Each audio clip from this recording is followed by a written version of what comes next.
Queen of crime Agatha Christie. আজকে তার জন্মদিন। আমার ভীষণ প্রিয় লেখিকা, ভাবলাম ওনাকে নিয়ে একটু কথা বলি। আজকে বলবো দ্য মাউস ট্র্যাপ নিয়ে কিছু কথা।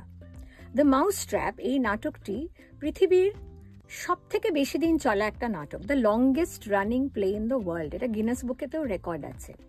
1952 সালে অক্টোবর মাস থেকে শুরু করে 2020 অবধি টানা এটা চলেছিল। তারপর কোভিডের সময়, মানে যথারীতি কোভিডের সময় তো লকডাউনের সময় সব কিছু বন্ধ হয়ে যায়, ওটা একটা সাময়িক বিরতি নিতে হয় বাধ্য হয়ে দ্য মাউস ট্র্যাপকে। তারপর আবার 2021 থেকে চালু হয়ে যায়। আজও দ্য মাউস ট্র্যাপ লন্ডনের ওয়েস্ট এন্ডে কিন্তু চলছে। ট্যুরিস্টরা আজও গিয়ে দ্য মাউস ট্র্যাপ দেখেন, এবং এত বছর ধরে প্রায় 400 অভিনেতা অভিনেত্রী এই নাটকে অভিনয় করেছেন।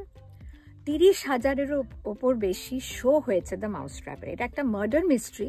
অরিজিনালি ক্রিস্টি এটা লিখেছিলেন, একটা রেডিওর জন্য একটা নাটক লিখেছিলেন, 3 ব্লাইন্ড মাইস বলে। সেটা পরবর্তীকালে আবার গল্প হিসেবেও প্রকাশিত হয়েছে।